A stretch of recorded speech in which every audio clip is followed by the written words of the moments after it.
And guys, nakuha na natin tong kadena at itong tools natin na Allen wrench. So, ita-timelapse na lang natin ton. Yan.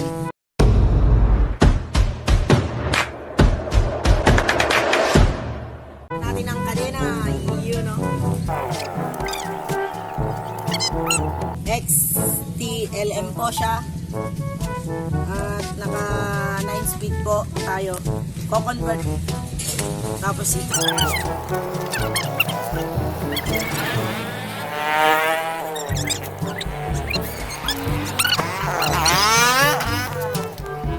Sa bike po guys. Nabili ko siya ng 92 pesos po.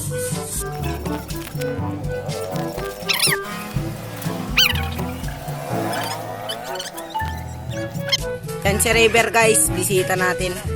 Boy, sali ka sa vlog ko. Yan guys, si River. Saan sila Clarence? Yan po. Happy Holy Week po. Hindi ka muna dito. Hindi ka muna dito. Ha? Sige, punta ka na.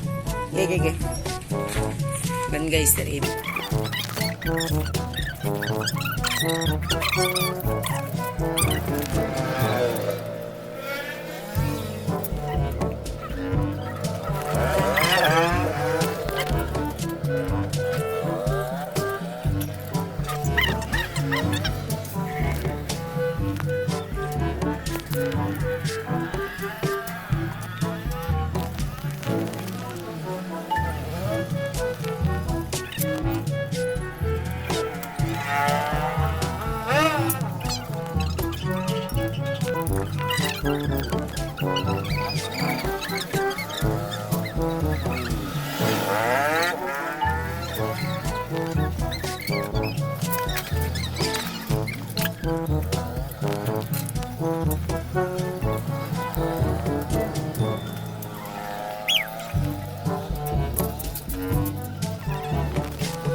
Guys, okay naman yung Allen wrench natin at na-test na natin sa caliper natin. So, gumana po siya guys.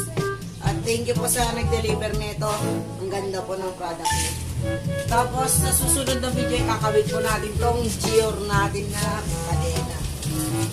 Bali, kung guys, magkakaset po ako. Para mas maganda.